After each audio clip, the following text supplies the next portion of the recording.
constructing an argument.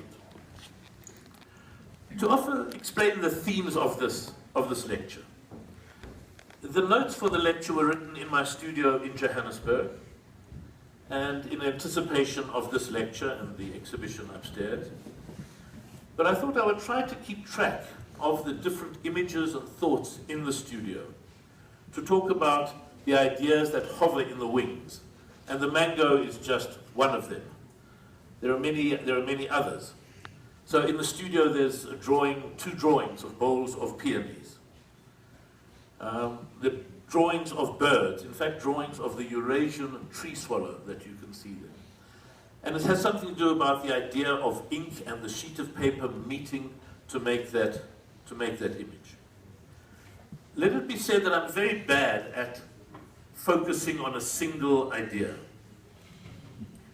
but somehow have to find a way of rescuing this inattention to focus into a kind of strategy and virtue. And I find that in the studio, what one does is one latches onto any thought that arrives in the hope that this is going to lead you to some better kind of clarity. And it's also a way of putting off the moment when you have to start constructing the argument for the lecture.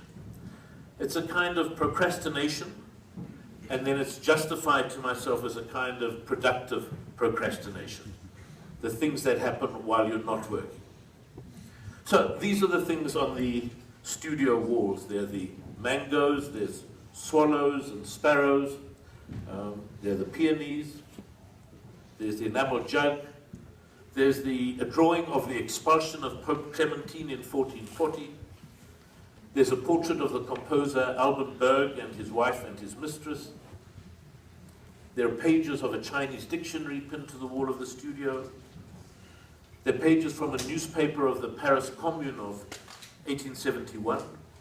All of these images are up on the walls of the studio.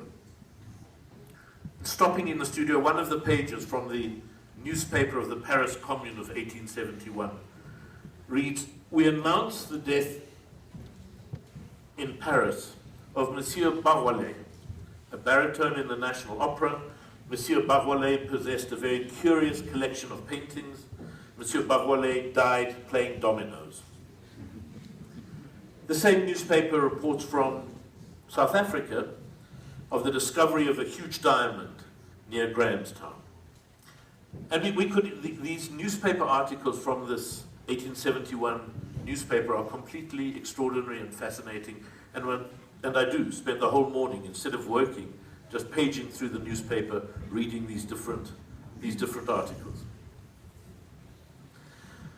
And while circling the studio, there's a consistent peripheral vision of these different images. As you walk around it, you can see the peonies, the enamel jug, the newspaper article, the drawing of Pope Clementine, and they sit at the edges of your eyes. And you can stop and study them, but they can also just float as you go past. They're reminders not of what you're focusing on, but of what you're not focusing on.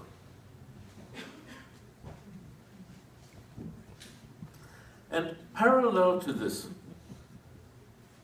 peripheral vision, there is a kind of peripheral thinking, of ideas pushed aside by other thoughts, that are connected to them but not central to them.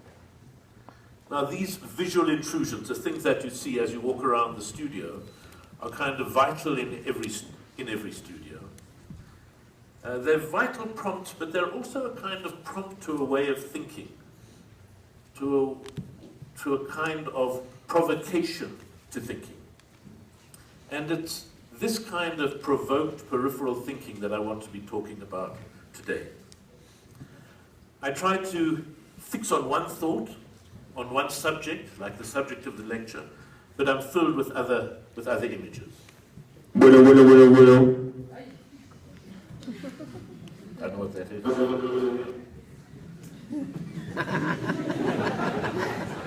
I don't think Okay, so here's a simple example. I fix on a tree. I go into the garden and I look at the tree and I try to focus on the tree to record the thoughts that arrive. I'm interested here in the porousness of the focus, of the things that emerge. So there's the tree in the garden, which is a white stinkwood, and I notice the roughness of the bark, a memory of the roughness of the bark of the mulberry tree. I have a memory of hanging by my legs from the tree as a child. I think of the branches of the tree like the braccae of a lung. I think of the sunlight on the leaf. Then I'm reminded of the death of Virginia Woolf, who wrote that the brightest thing in nature was sunlight on a leaf. Then I think of the tree and death, so the tree as a gibbet, hanging from a tree, strange fruit hanging from southern trees. Then the uses of a tree, a pencil, a table, the plain planks of a coffin. Then I think of the West Park Cemetery, which is the Johannesburg Cemetery, their various private thoughts. I think of the shrapnel in the wood. Now, a Swedish carpenter friend once complained about having to use German wood in something he was building, because, as he explained, German wood, even now, 70 years after the war, is still so full of shrapnel from the bullets of the Second World War that it destroys the saw. So there's this image of the tree as encompassing it and holding this living memory, a long memory of what has happened around it.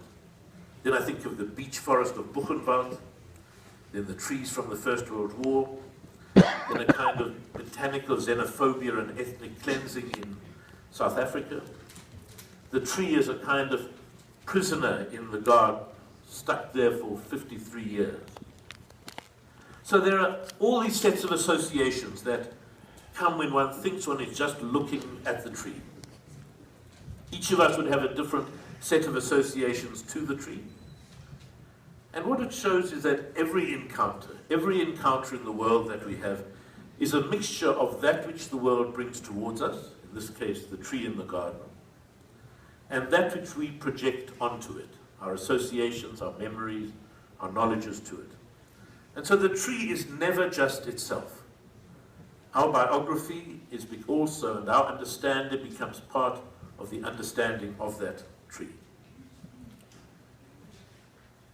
To be schematic, we could say that the tree is the center, the original tree, and all these other thoughts and associations that come and land on its branches is the weight of the periphery that will bend or break those branches. And that which is extraneous to the center cannot be kept out. That's both in looking at the tree, but in the studio this is even more obvious. We're talking not just here inside the studio about the ideas released by the tree, that's obviously a vital part of it, but the other is, what is the tree in the studio? What is it in relation to the material, the ink, the paper, the good brush, a good brush which gives you a very clear, sharp, fine line with a good point, and a bad brush which has lost its point, which makes all these rough marks. And there's something in the very rough marks themselves, and the ink and the rough marks, that suggests the random foliage of a tree. So the bad brush itself starts calling a tree into being, the very pressure of the material and its possibilities in the studio. So we have a set of associations that go outside the studio and a set of demands from and possibilities inside the studio that come together in the tree. And so from the bad brush and its possibilities, a whole forest can be born. In fact, I spent 2 years making paintings of trees and books based on what the bad brush had to offer. Now, there is a kind of Zen mindfulness, an approach that would say, no, our target, if we're going to be accurate about seeing in the world, is to try to cut all of these associations off, to see only the tree. And what I would suggest very strongly is that to do this, to have that as your aim, is in fact to remove the tree itself.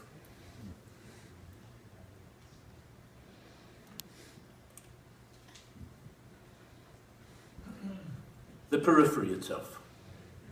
If you put a pin in a sheet of paper and you take a string and draw a circle around it, the line will define the edge of the blank circle and the periphery outside it. So the periphery is made as a kind of pressure, a force against the center. And one thinks of the Périphérique in Paris, which defines the historic center and all the banlieue and outside the arrondissements, outside the Périphérique. In South Africa, it's even more obvious. You have a city center which used to be an entirely white city center, and outside it and surrounding it, the favelas, the slums, the informal settlements, the townships. And it's clear that the truth of the center can only be understood in relation to that which is outside of it, on its periphery. And more than that, its meaning can only be made and is made by that relationship to the periphery. I mean, it's clear that in South Africa, the gold mining industry has always been subsidized by an external rural economy that's subsidized the miners. The formal economy always depends on the informal economy. And in the studio, to bring it back into the studio, it's not only images at the edge or elements at the edge of an image that structure it, but sometimes things right outside the frame, right outside. The other things that are there pinned to the studio wall, which migrate into the center, which suggest new ideas, which together constitute the way of thinking about that center which we can't quite grasp. And the art is to not defend the center, to be open to that which appears to be extraneous. The tree is never its own tree. The paintings of the bowls of peonies are never just a painting of a bowl of peonies. They're sets of ideas and thoughts that go beyond them. And we have to acknowledge that the act of seeing and thinking is always a negotiation between that which comes towards us and that which we project onto it. So our understanding of history, idiosyncratic, personal, is always shaped by our particular biography. Not even our whole biography, sometimes by particularly fragments or moments that have a resonance with something outside of us. And then understanding how unstable this idea of reality is, we understand the need we have to prop up this instability by all of us finding common points that we can rally around together in the hope of constructing through this conversation a kind of stability which we know is not actually there. Now, the periphery and its relationship to the center is the subject of what I want to investigate today.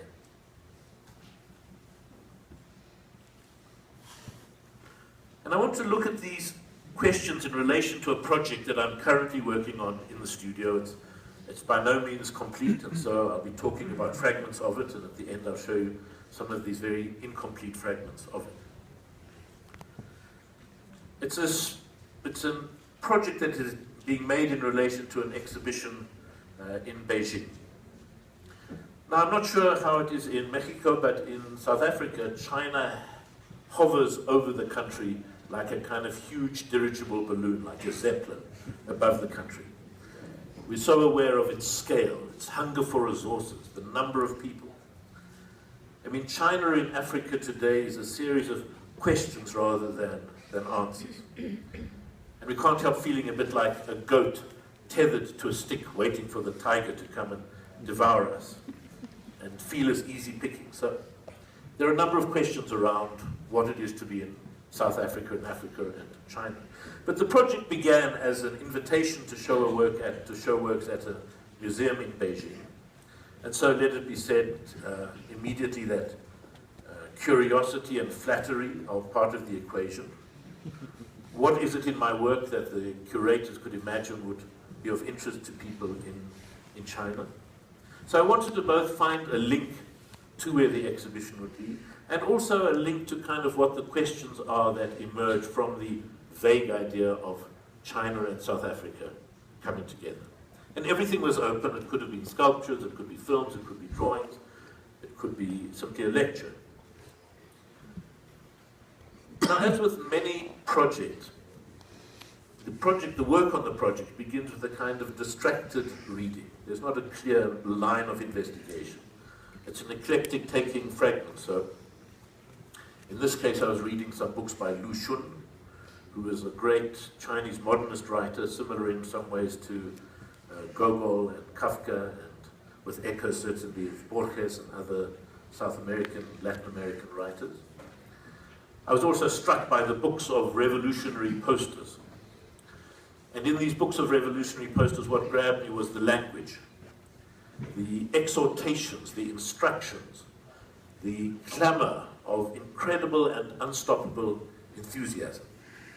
So this became one of the possible starting to think about the language that goes with it. I mean, the obvious ones like proletarians of the world unite, work hard for the electrification of agriculture, crush the four olds, cast out fear, build a great wall of steel, burn the enslaving contract, contribute more typewriters, eat bitterness, study carefully, smash the ox devils, less brocade on the jacket, more fuel in winter.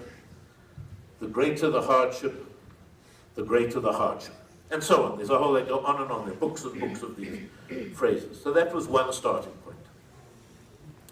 Another starting point were some videos of the model operas that were sent to me, and these were model operas performed during the Cultural Revolution, which was from 1966 to 1976, from when I was 11 till when I was 21. Now, these model operas were pieces of exemplary revolutionary theatre. It was taking the form of the Peking operas and reworking them with revolutionary stories. The common form would be through passionate dance or speech or song. Either a young peasant or a young communist or a young soldier would rouse the fellow members of the community to fight the Kuomintang or the Japanese. And there's a lot of singing and ballet and martial arts. There's very precise percussion. A lot of red flags are waved. And the enemy is defeated. And then everything stops and everyone sings the Internationale. And seeing these films became one of the starting points for the project. To remind ourselves of the Cultural Revolution itself, we remember that the Cultural Revolution was a huge upheaval in China from 1966 to 76, in which the youth of China, under the slogan, "It is right to rebel," turned against authority figures in schools, in universities, in municipalities, and they turned against people who were seen to have abandoned the revolutionary path and who had got too used to a life of ease and luxury. And the students were encouraged in this rebellion to put the revolution on its true path by Mao himself. So between 1966 and 1968, there were huge upheavals in educational institutions and municipal authorities. And in 1968, Mao tried to contain this student rebellion by handing control over to the army. That's one way of describing the great proletarian cultural revolution, but it can also be described in a different terms as a huge upheaval in China, but provoked by a power struggle at the top ranks of the party, in which students and scholars and then the army were used by different members of the Politburo to bolster political careers and contest different political positions. So already here we have a kind of a gap in the center. Which is the correct description of the Cultural Revolution? This is not only a question of interpretation by commentators and historians. At its center, it is also constructed through interpretation by the very actors taking part in it. It is not as if outside, in the periphery, there is interpretation, and in the center, there is truth. Events are always constructed right in their center by the meeting of interpretation and understanding of the protagonists themselves and the world around. So there is never more than a provisional truth or meaning constructed inside. Now, these political battles were at the center of the Cultural Revolution, but it was idiosyncratic things at the edges that caught me in the peripheral vision. It was the peripheral edges that held the turmoil for me. So we have the paraphernalia, the ephemera of the action, the slogans, the huge hand-painted newspapers that were put up on walls every night. But in fact, it was the model operas that started the project. I opened a notebook similar to this one, in which I wrote notes towards a model opera. And the work itself began with an hour's improvisation with the South African dancer Dada Masilo. I showed her some of the videos of the model operas, and we improvised together. She did the dancing, I was giving instructions, I was not doing the dancing.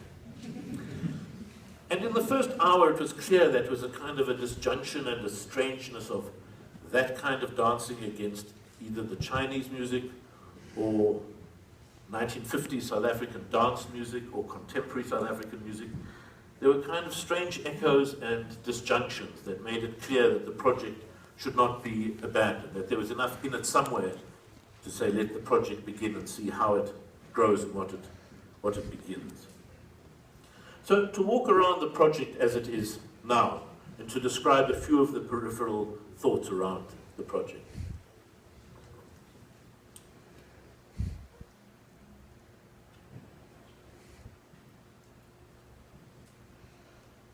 Now, here is a photograph taken by the great South African photographer David Goldblatt in the late 1970s. It's of a photograph taken in a small town outside Johannesburg. A young ballet dancer on the veranda of her house under a pergola. But what is it that holds me, or that held me when I first saw this photograph in the 1980s? Of course, it's the strangeness of the tutu and the point shoes, but also that kind of beatific expression on the girl's face, an ecstatic dream that she has. Even as I'm busy dancing, I dream of dancing. The dream of being a prima ballerina assoluta with Rudolf Nureyev on the other side of the stage, of Swan Lake, of Giselle, and this in the blinding heat and light in the small town outside Johannesburg. And how those dreams crash. It's not so much the pergola that seems to be coming down on her in that photograph in the shadows, but it's that harsh sunlight of the Johannesburg winter. So I would describe this as a kind of merciless photograph. There's no place to protect the dream of Europe. And we're aware that we're at the end of this enormously long string that is stretched from Moscow and Paris down to Johannesburg. It goes through Adelaide, it goes to Shanghai, that may even make its way here to Mexico City. And while this does not go back to the bathtub and to eating the mango, it does go back to my house, my connection to the photo very directly. And it conjures up for me my sister's ballet lessons, her hopes, the bar in the playroom. So when I see the Chinese dancing on point, all this is there. Fighting the Japanese, the absurdity of fighting the Japanese on point shoes, learning how to throw a hand grenade on point shoes, charging through the enemy machine guns on point shoes, waving the red flag on point. It's absurd, but there's also a strange beauty in the dancing, the perfect unity of the ensemble work, and a sadness of the kind of impossible hopes of Boksburg in our house, and a sense of that gap. There's obviously a surprise at the connections. So we have ballet, which is a French art form perfected in Russia, and this art form wins out in the cultural battles in the Soviet Union. So the Bolshoi ballet, rather than the modernism of Akarova, becomes the norm. Even Diaghilev has a marginal place. So it's a conservative victory, and the Chinese revolutionary operas follow that conservatism, but uses it to proclaim a revolutionary new. So there's a kind of unbridgeable gap between what happens on stage and what's happening outside the cinemas and theaters where it is performed. And of course the specifics of dancing on point can't be avoided, the ironies of this in China. The violence done to the feet, their binding into the point shoes. So here it also comes back to a memory of the tears, the blood, the cotton wool, the methylated spirits in all my sister's attempts to wear these kind of Cinderella shoes and perform. So that's a way in which the large question spirals back very quickly to a particular personal moment and then back out. Because you can think of it, the association spread out in a different direction. So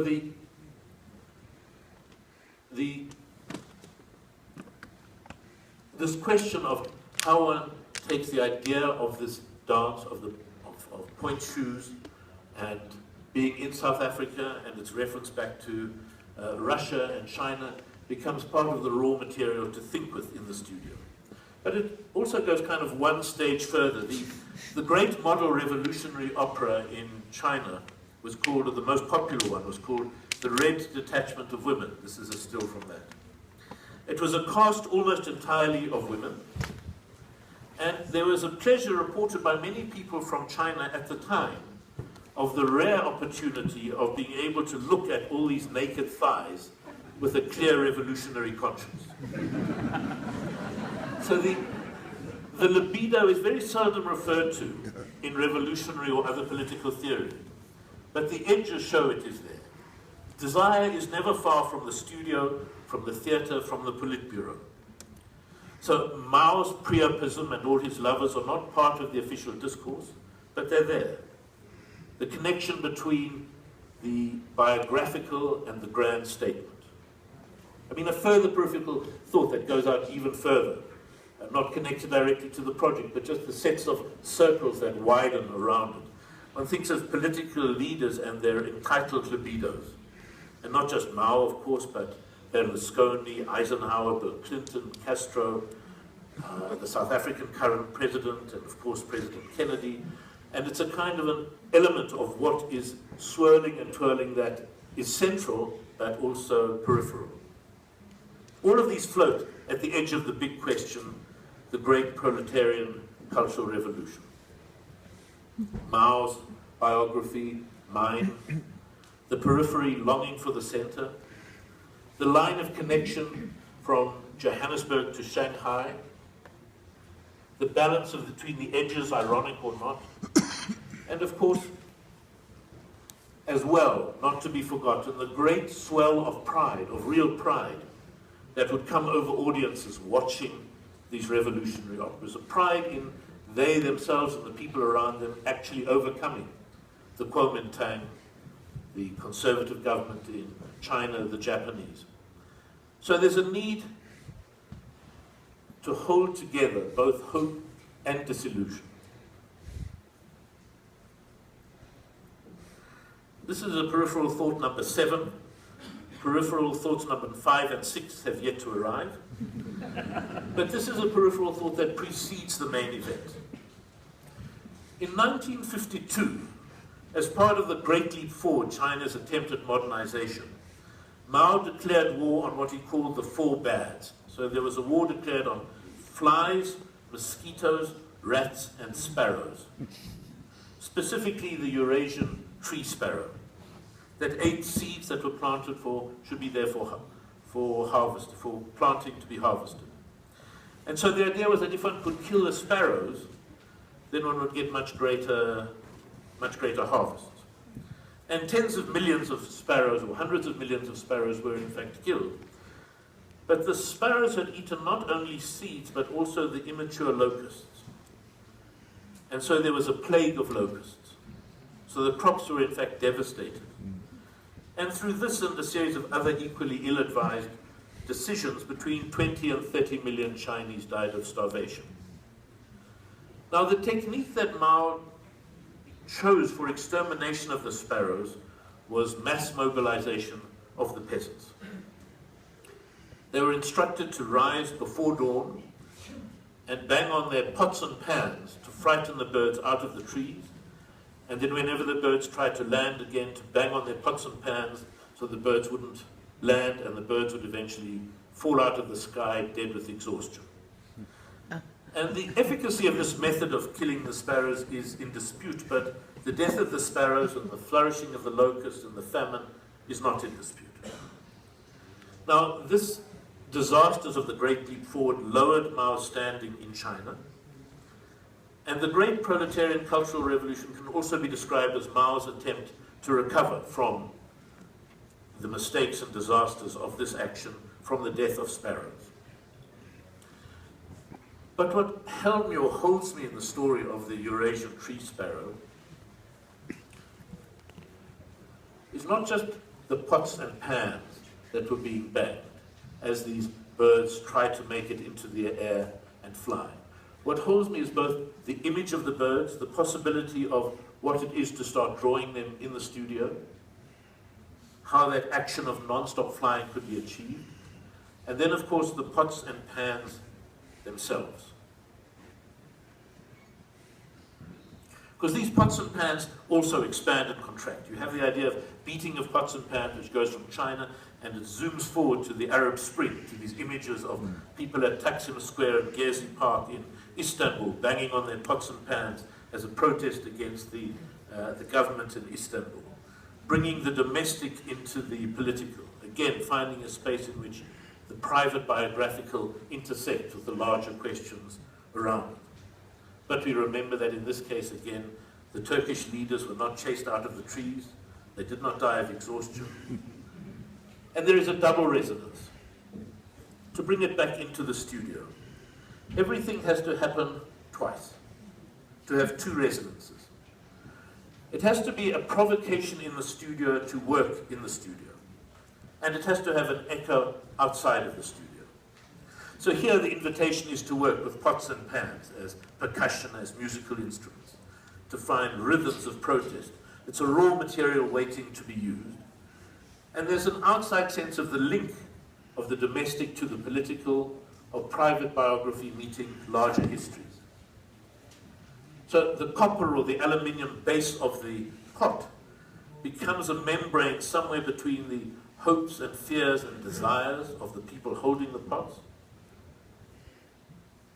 and the world beyond it. A membrane between personal and political, between hope and the tear gas and the bullets of the authorities. So the note to myself is, test out copper bottoms, aluminium, tin, a baking tray, a double boiler, wooden spoons, soup ladles. Remember the English mid-20th century habit of playing with two spoons next to each other as a rhythmical percussive instrument. So there's a way in which it provoked the desire to be working physically in the studio with materials and objects. So we're off the wall and into the center of the studio. We have a kind of an insistence in the face of the big idea. We are here and we will be heard.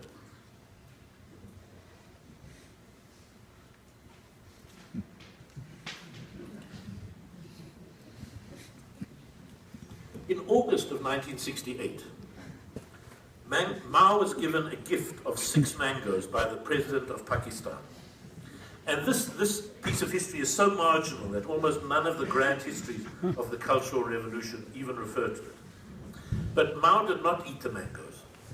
He gave them instead to the Mao Zedong worker peasant thought propaganda teams that were sent from factories into the universities to take control of the universities from the students who seemed to be too anarchic, too uncontrollable. Now this was at the height of the student uprising in Chinese schools and universities. The Red Guards, the students were Mao's stormtroopers, embodiments of the dictum, it is right to rebel. But he gave the mangoes not to the students but to the workers, and it marked the end of student power. It marked the time of the repression of the army taking over. But the political shift was celebrated as an act of extraordinary generosity by Mao. The mangoes were preserved in formaldehyde. Copies were made in wax. They were kept in glass domes like the relics of a saint. They were distributed around the country. They were represented on huge floats in processions. The wax copies were kept in many factories and schools. A feature film was made called The Song of the Mango. So we have another absurdity, the apotheosis of this common fruit, this transformation of it into an immaterial quality, the generosity of the great helmsman and his wisdom. Now this is a political shift that had enormous consequences. Tens of thousands of students' lives were disrupted, often irrevocably, as they were sent from the universities out into different parts of the countryside. They'd served their purpose, the students, and they'd resurrected the supremacy of Mao, and now they could be dispensed with or could be crushed. Mao could be both the force behind the students and the force stopping them, agitator and policeman together. Now we spin out in two directions. We spin out in the direction of the politics of fruit and vegetables, and we stay around the edges of the periphery in the year 1968, to the echoes of students not just in China, but in other parts, in America, the United States, in Berlin, in Paris, in Mexico City. And we should try to entertain both of these spiraling trajectories at the same time. The mango.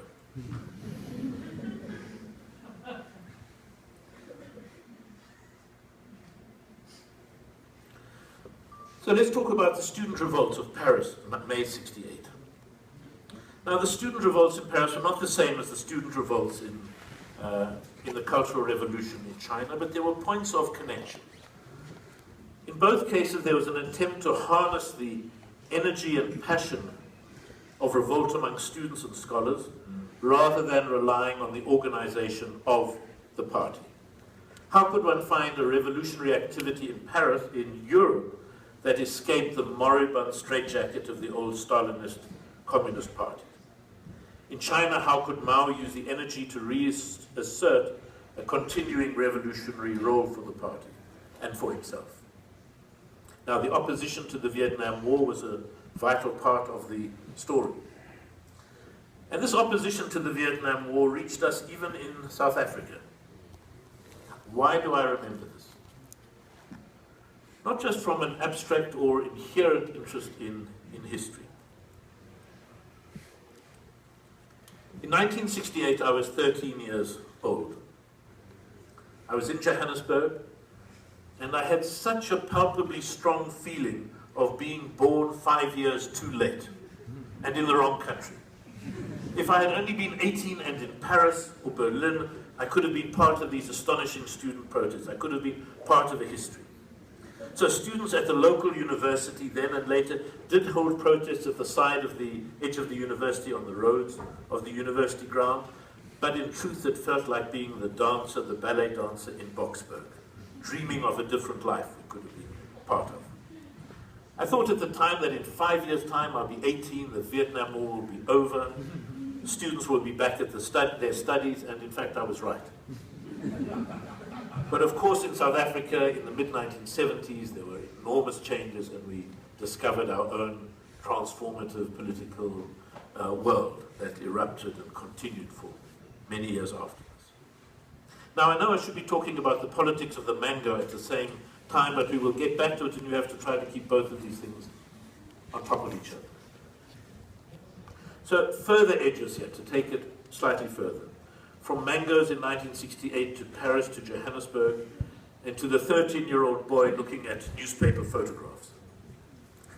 There was the image of young Palach burning himself in Prague after the crushing of the Prague Spring by the Soviets, and another image which sticks in my head of a Buddhist monk burning himself in protest in Saigon. I'd remembered this photograph as being 1968 also, but when I checked, in fact, I discovered it happened in 1963, although I think I only saw the photograph somewhat later. This is Thich Quang Duc, a Buddhist monk protesting over the policies of the South Vietnamese government. He sat in the road, 4 other monks poured petrol over him, and he set himself alight. Now I put this image and the image of young Palach together, because I suppose at 13 what astonished me was this belief and commitment. How could you believe in something so much that you could do this extraordinary, terrible thing to yourself? But what pulled me closer to the photograph was a strange detail. The motor car behind the monk. It was our motor car. It was an Austin Westminster A95, which we used to drive away on holidays with. I was taken to school in this car. It was the most respectable British car, an Austin Westminster, driven all the way from Johannesburg to Saigon. You can see the stripe of the car. It was something that I only discovered this connection when I was actually writing this lecture and went back, and suddenly I thought, this feels like a familiar car in the detail, and discovered that connection. But to return from the sideways look of 1968 to the politics of vegetables and their representation. In China, there is a long history of vegetables and politics, and flowers and their representation. As early as the 13th century, a painting of a stem lettuce, which was upright and tall, stood for an educated man. Bitter bamboo shoots represented good government, because a good government will accept and eat bitter advice. Chinese court painters who had displeased the emperor and been sent into exile expressed their protests in painting. So that which should be white was painted black. Instead of having the white plum blossoms on a branch, you would have blossoms painted black. And they were known as the black painters. Other paintings of fruit and vegetables made subtle commentaries.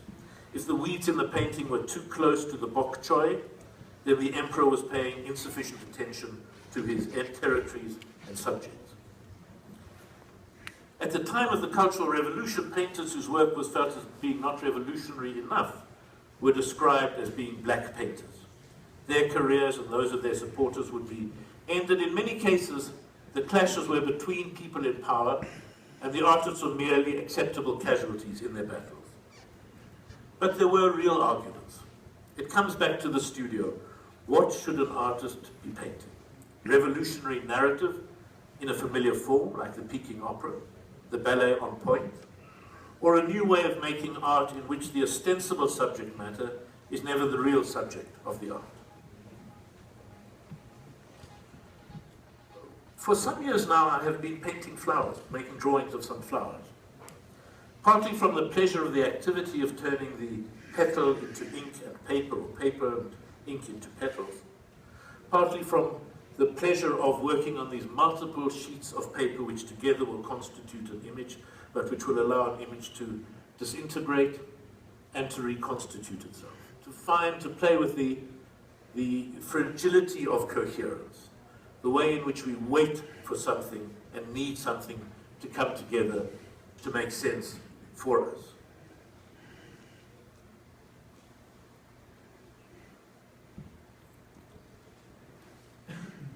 But often these paintings are made in reference to Edouard Manet, the great painting of peonies and lilacs, but also remember the painter of the execution of Emperor Maximilian,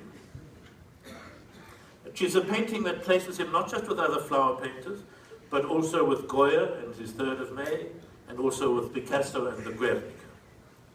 So there is a link from the studio, but it's a kind of private link. How Manet painted a bunch of asparagus, how he could show the foil on a bottle of champagne. Questions of activity in the studio, but the echoes, of course, are wider.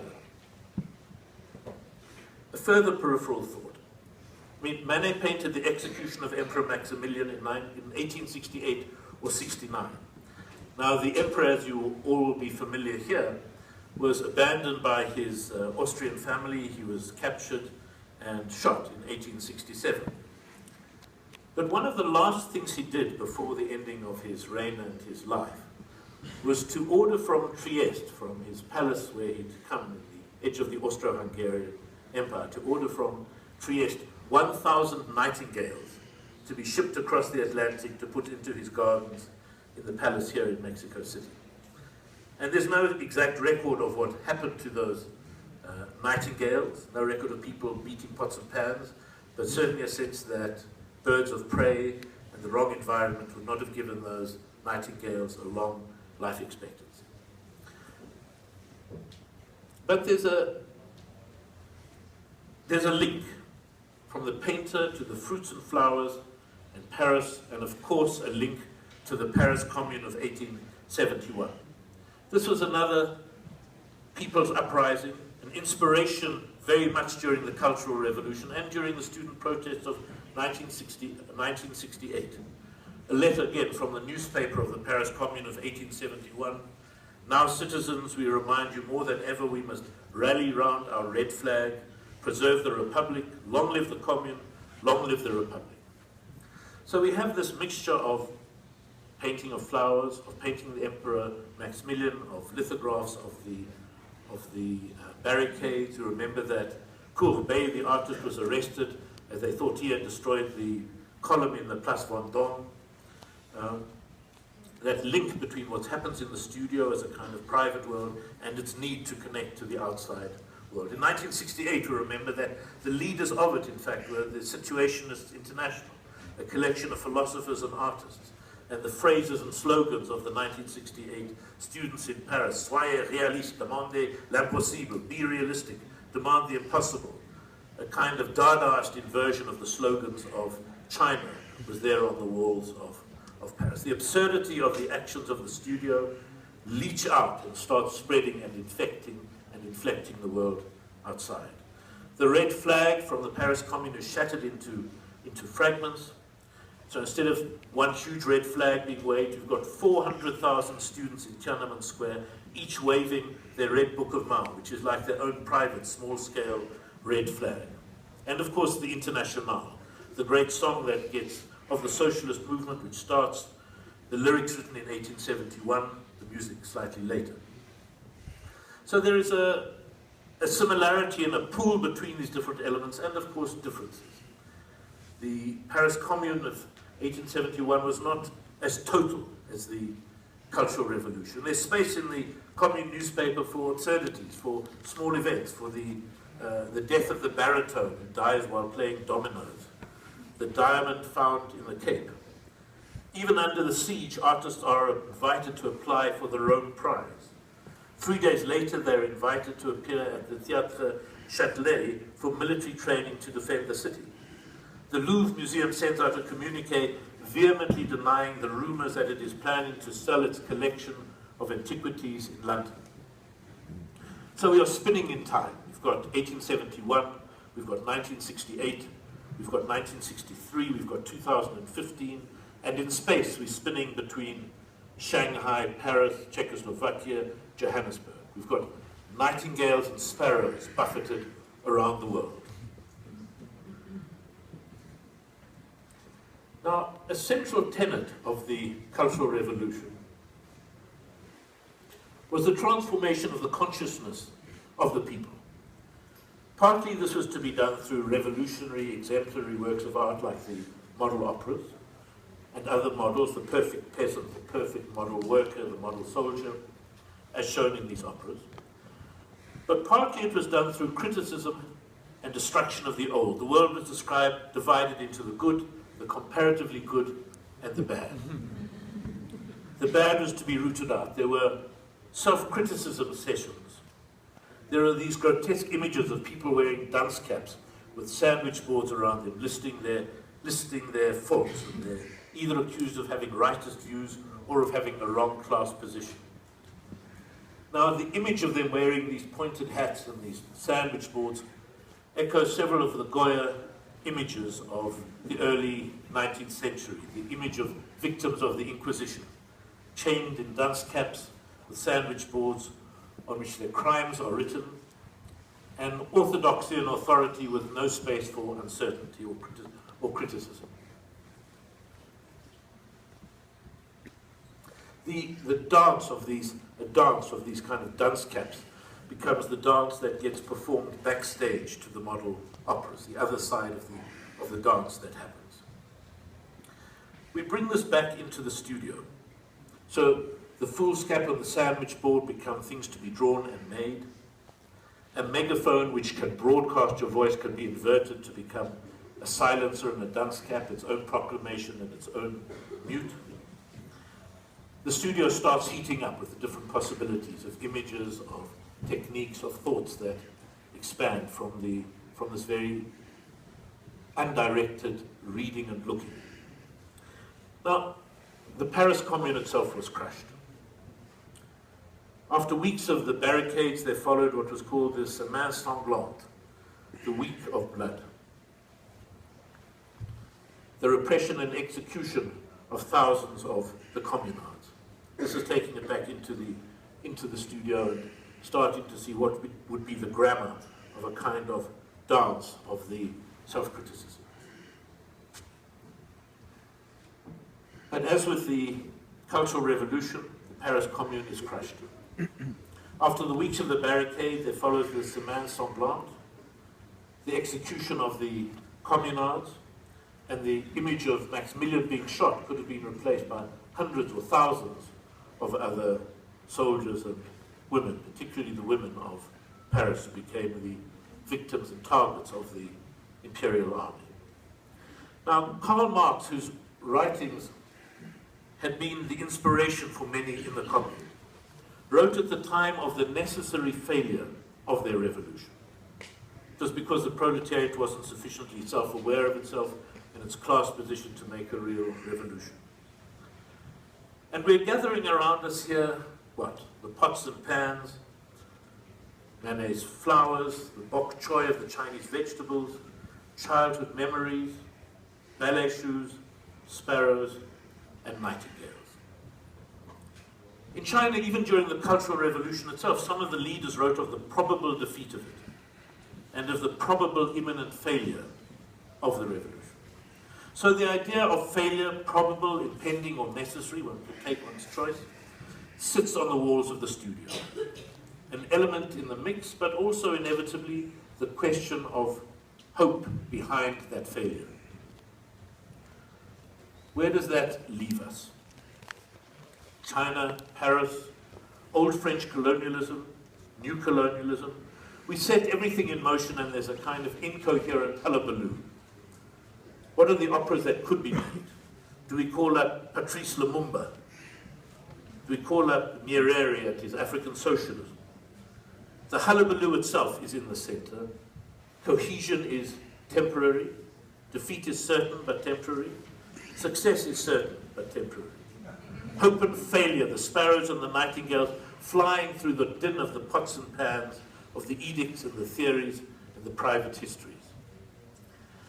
Thank you. That gives a sense of the shape of the project up to this point. I'd like to conclude by just showing you a few of the fragments which are in the process of being constructed. This is going to be a bit of a mess as we have to get out of this.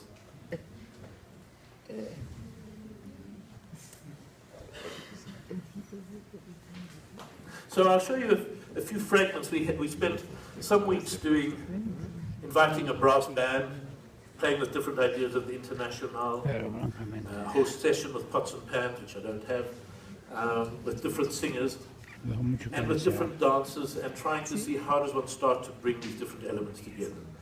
And it's, as I say, the start. They have not yet come together, but just to give some idea of the...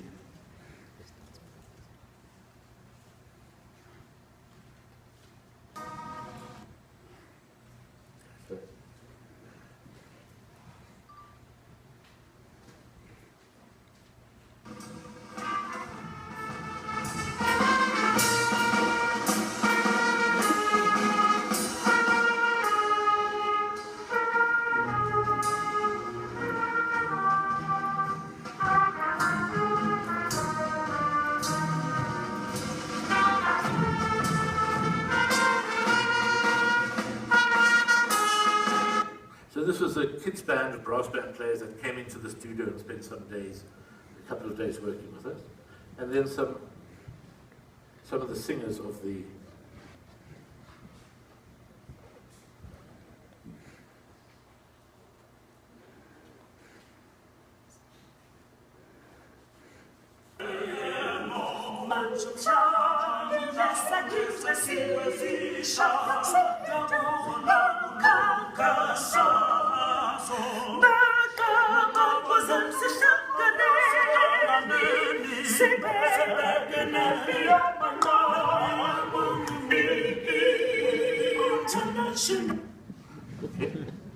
and then saying, okay, what happens if one brings the International, but also brings a much more contemporary kind of protest sound to it with the same group?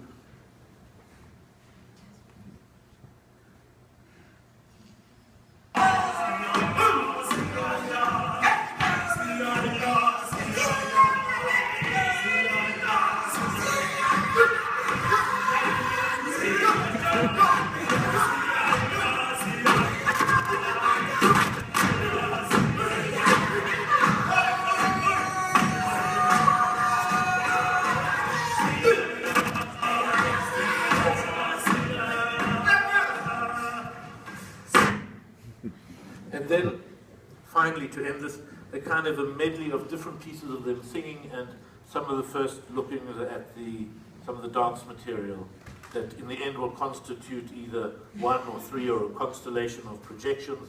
If I can persuade the dancer Dada Masilo that the project has a kind of a development to even think about it as a live performance at some stage. But as I say, what I've been showing you here are the fragments of the material being made and the spinning out sets of thoughts that come from it. So we'll end with this.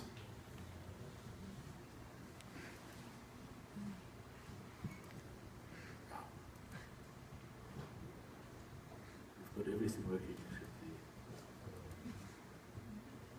No. Okay, if it can be made to work by a technician, that would be great. I don't know why it's not playing. But I'm also happy to take questions. Thank you. Oh no, it's okay. Let me go back to you. We can make it much louder.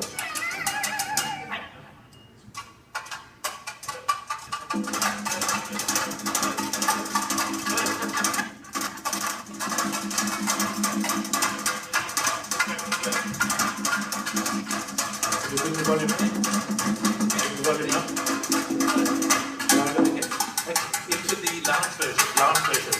This is a kind of improvisation in the studio.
Thank you.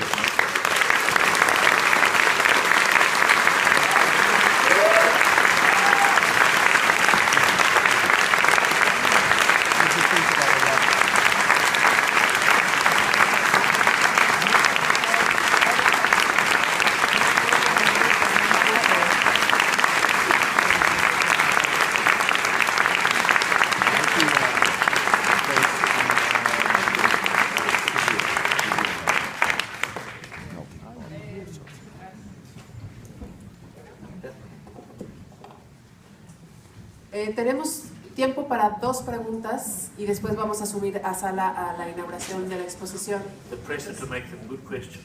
Ya. Vamos a hacer las 2 preguntas al mismo, digamos, una detrás de la otra y las va a contestar las 2 We can have seguidas. 4 questions and I'll answer 2.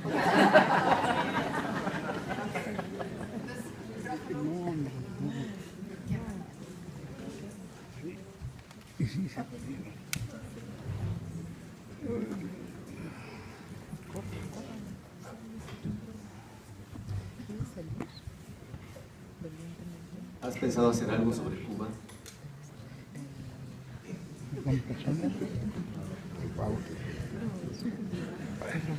Perdón.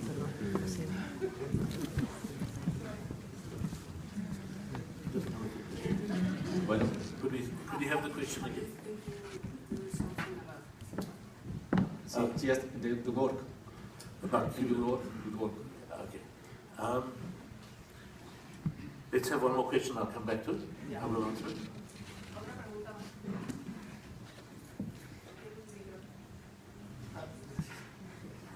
Buenas tardes. Es acerca de la producción que hizo con Ubu Roy. Si nos podría dar descripciones de cómo fue su trabajo de dibujo, de adaptación, si realmente tomó los elementos del surrealismo, ¿cómo trabajó él? ¿Una pregunta más? Allá arriba.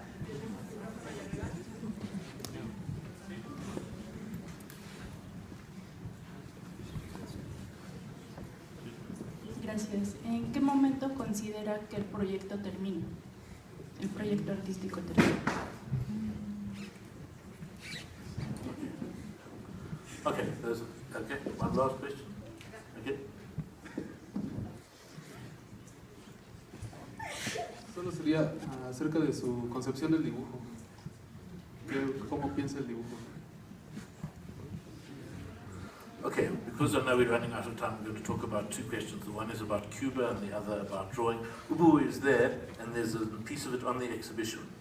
And the process I described here is very much the process of thinking about Ubu, so I won't do a long answer about that. I'm not doing a project about Cuba at the moment, but I realize I am doing a project about Istanbul. Because in Istanbul, Trotsky was in exile for 3 years in Istanbul before he came to Mexico City. So it's another project like this about the edges of utopian thinking, that balance between hope and failure. And so that has an echo. So, I mean, Cuba would be a great subject to start to think about, but it's not on the agenda. The other question about drawing, what do I consider drawing? I think the key thing about drawing, so I would consider the work you saw on the screen as a kind of drawing, and the lecture as a kind of drawing. And drawing in this sense. If you make a film, usually there is a script or a storyboard. It is worked out in your head in advance, and then you make what you have thought out. If you make a painting, a comparable, it could work in the same way. But for me, a drawing, the activity of making the drawing is the period of working out what the drawing is. It's not as if the drawing exists completely in your head and you follow instructions. It's a conversation between an impulse and the mark on the paper and what that suggests and how it gets shifted along. And that strategy of responding to something as it is being made, to understanding the physical activity, is part of the thinking, the conversation between what you've made and standing back from yourself and seeing it. And in that sense, that seems to me the key thing of drawing. It's a way of thinking aloud, thinking in material. So it doesn't really matter if it's a piece of film or an ink drawing, or that doesn't change. It's the strategy the most important. And the third question I've forgotten. Oh, when is the project finished? With the animated films, the great thing about them is that they don't really have to finish. Every stage is kind of provisional. With this, there'll be one version which has to be ready for the exhibition in China, and then fortunately I have a couple of months to rework the project, and then it will get seen, and so that deadline in one way will mark the edge. Working back from the deadline, I know we'll have to do the sound mix a week before that, and before that I'll have to finish finishing the images, before that I'll have finished working with the composer. So that gives a set of an external shape to when the work is finished. And then what happens is an external shape, even if the work's not completely right, once it's reached that stage, there are other projects that have taken, that have taken hold. And some people are very good at going back and reworking and polishing. And I'm not one of those. So it has to take its chances in its rough form. Thank you.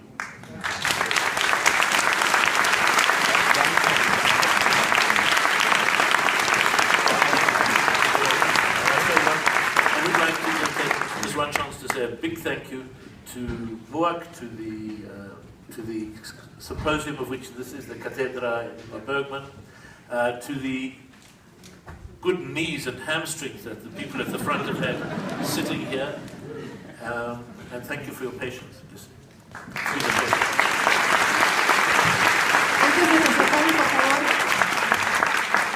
Somos muchas personas en este auditorio y todos supongo que vamos a ir a ver la exposición. Entonces vamos a hacer la salida lo más ordenada posible. Vamos a